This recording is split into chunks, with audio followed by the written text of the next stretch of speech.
بیان سننے سے پہلے سب ایک بار درود شریف پڑھ لیں۔ اعوذ باللہ من الشیطان الرجیم، بسم اللہ الرحمن الرحیم، اللہم صلی علی محمد وعلی آل محمد کما صلیت علی ابراہیم وعلی آل ابراہیم انک حمید مجید، اللہم بارک علی محمد وعلی آل محمد کما بارکت علی ابراہیم وعلی آل ابراہیم انک حمید مجید۔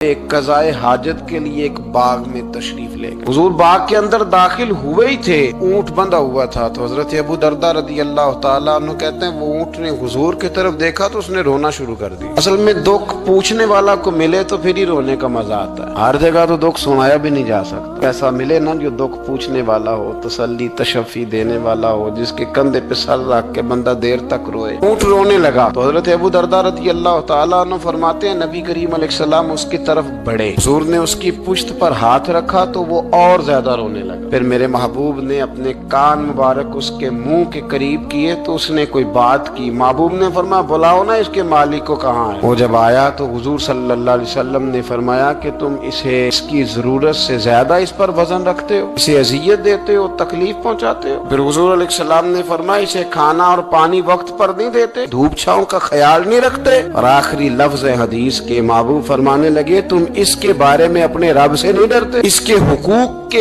تحفظ کے لحاظ سے تم اللہ کا خوف نہیں رکھتے، وہ تم سے پوچھے گا اس کے بارے میں۔ یہ حدیث حضرت ابو درداء رضی اللہ تعالیٰ عنہ نے سنی ہوئی تھی نا، جب آپ کا اپنا وقت وصال آیا نا تو حضرت ابو درداء نے بھی اونٹ رکھا ہوا تھا۔ جناب ابو درداء رضی اللہ تعالیٰ عنہ نے گھر والوں سے بھی معافیاں مانگی، رشتہ داروں سے بھی، دوستوں سے بھی، تو پھر اونٹ کے سامنے بھی جا کے کھڑے ہو کہنے لگے اونٹ دیکھنا اللہ کی بارگاہ میں میری شکایت نہ کر دینا، اس کے حضور کہہ نہ دینا کہ یا اللہ اس نے میرے حق نہیں ادا کیے۔ فرمایا میں نے کوشش کی ہے تیرے حقوق ادا کرنے کی، اور اگر کہیں کمزوری رہ گئی تو مجھ سے درگزر کرنا۔ یہ انداز تھا ان لوگوں، جن باتوں کا ہمیں پتہ چل چکا ہے اس پر عمل کی بھی تو کوشش ہونی چاہیے۔ تو میرے عزیزوں، جانوروں کے حقوق میرے نبی کریم علیہ الصلوۃ والسلام نے بیان فرمائے۔ سب سے پہلی بات حضور نے یہ بیان کیا کہ جانور کو گالی نہ دو۔ ایک شخص نے ایک مرغ کو گالی دی تھی تو نبی پاک علیہ السلام نے فرمایا اسے گالی نہ دے، یہ تو تجھے آذان کے لیے بیدار کرتا ہے۔ پتہ نہ کچھ نوابزادوں اور شہزادوں کی نیند خراب کرتا ہے مرغا بھی، تو خیر مرغوں نے اذانیں پڑھنی چھوڑ دی۔ تکلیف کی بات ہے، خوشی کی بات نہیں، درد کی بات، یہ اذیت کی بات، یعنی وہ وطن بھی کو وطن ہے جس میں اذان کی آواز ہی نہ آئے، وہ دیس بھی کو دیس ہے۔ ہم جا کے اب بسنے لگے ہیں ٹاؤنوں کے اندر، سوسائٹیوں کے اندر، جہاں اذان کی آواز ہی نہیں آتی۔ کچھ جگہ ہے جہاں اذان کی آواز ہی نہ آئے۔ ہمارے ہاں جو غریب لوگ ہوتے ہیں نا، وہ گدا ریڑھی پہ دفعہ سبزی بیچتے ہیں۔ یہ ہمارے آج کل کنو بہت زیادہ ہے مارکیٹ میں، تو میں دیکھتا ہوں کہ سڑک کے اوپر گدے کو بھی کھڑا کیا ہوا، اس لیے کہ اب وہ اسی کے اوپر سارا دن رکھیں گے اس کو، اور شام تک جب تک بکے گا نہیں اس بیچارے کی خلاصی نہیں ہوگی۔ نبی پاک صلی اللہ علیہ وسلم نے فرمایا کہ جانور کو سواری بناؤ، کرسی نہ بناؤ۔ دو صحابہ بیٹھے تھے گھوڑے کے اوپر، ایک ادھر بیٹھا تھا ایک ادھر بیٹھا تھا، دونوں آپس میں باتیں کر رہے تھے۔ جس طرح ہمارے زمانے میں جو نئی کار خریدتا ہے نا، تو اس کا بھی کوئی واقف مل جائے تو وہ روڈ کے اوپر کھڑے ہو کے بات کرتا ہے، کیونکہ روڈ تو اس نے الاٹ کرایا نا اپنے نام۔ تو میرے جیسا آدمی کئی دفعہ پیچھے ہو بھی نا، تو ایک دن بچہ مجھے کہنے لگا کہ زور سے ذرا ہارن دی، تو میں نے کہا یار اس کے پاس نئی دولت آئی ہے تو مطلب اس کو ہارن نہ دے، پتہ نہیں کہاں سے بولے گا، تو اس کا تو کچھ نہیں بگڑے گا، تو ہمارے لیے مسئلہ بنے گا۔ یہ ارج نہیں، اب یہ کھڑا ہے تو کھڑا، یہ اس کو لوگ چودراہٹ سمجھتے ہیں، یہ چودراہٹ نہیں ہوتی، اس سے یہ آپ کے کمزور ہونے کی علامت ہے۔ اس طرح چھوٹا آدمی اس طرح کے کام کرتا ہے، بڑے لوگ تو کسی کو تکلیف ہی نہیں دیتے کیونکہ وہ بڑے ہوتے ہیں۔ تو نبی پاک علیہ السلام نے دیکھا دو غلاموں کو، ایک کے گھوڑے کا منہ ادھر ہے دوسرے کا ادھر ہے، تو آپس میں گفت و شنید کر رہے ہیں۔ میرے رسول کریم علیہ السلام نے وہیں تنبیہ فرمائی، حکم دیا، فرمایا سواریوں کو سواریاں بنایا کرو، کرسیاں نہ بنایا کرو، جب تک چلنا ہو اس پر بیٹھو، اور جب بات کرنی ہو تو گھوڑے سے نیچے اترو، پھر بات کرو تو پھر دوبارہ گھوڑے پہ بیٹھو، کہ اس سے اتنا ہی کام لیا جائے جتنا وہ اس کا بوجھ برداشت کر سکے۔ عبداللہ بن مبارک نے نا کرائے پہ گھوڑا لیا تھا، کرائے پہ سواری لیتے۔ حضرت عبداللہ بن مبارک رحمۃ اللہ تعالیٰ نے ایک شخص سے کرائے پہ گھوڑا لیا کہ مجھے فلاں سفر پہ جانا ہے تو گھوڑا